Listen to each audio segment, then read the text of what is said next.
Bibig ka nun, kuya. Ma'am, hindi ka naman nakausap, ma'am. Ikaw ang hindi maayos kausap. Buti na lang, ano, buti ng balance mo.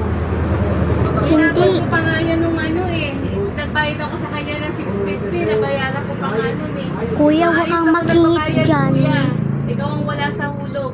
Baka sabi mo, sige, ibibigay ko to sa'yo ng 1,000 Apex ano yan. kasi bago ka, sabi mo, bago pa lang kayo nag-uumpisa. Ma'am, ano, O sige na, tapusin na lang natin yan. Bukas bumalik ka. Tapusin, ma'am. Idili mo lang. Ay, ididili ko nga yung 100, 100. Kaya ako nagabalik dito ay sa akin nag-charge yung ano mo. Sige na, babayaran ko yan araw-araw 100. Dapat nga 50-50 lang ibibigay ko dyan eh. Kasi hindi ako nakakapagtinda eh. O, hahaba lang yung salitaan natin, kuya. Marami lang tayo masasabi hindi maganda. Ididili ko nga yan. Di ba dinidili ko nga? Wala akong ibibigay na 200 kasi hindi ako nakakapagtinda, sira yung e-bike ko. Sasalita ka pa ng ganyan. Hindi. Si mama yun.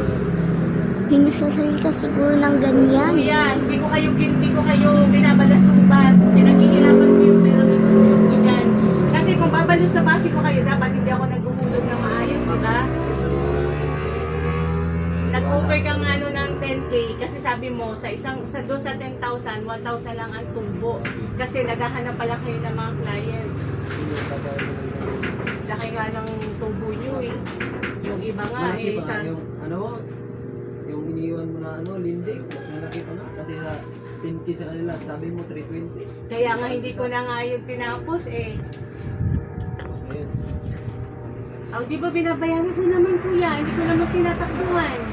O wag ka na lang magsalita dahil baka kung ano lang din masabi ko. Hindi, okay na masabi. Oo nga. Tayo man ang usap. Oo nga, baka ano pang masabi ni mama.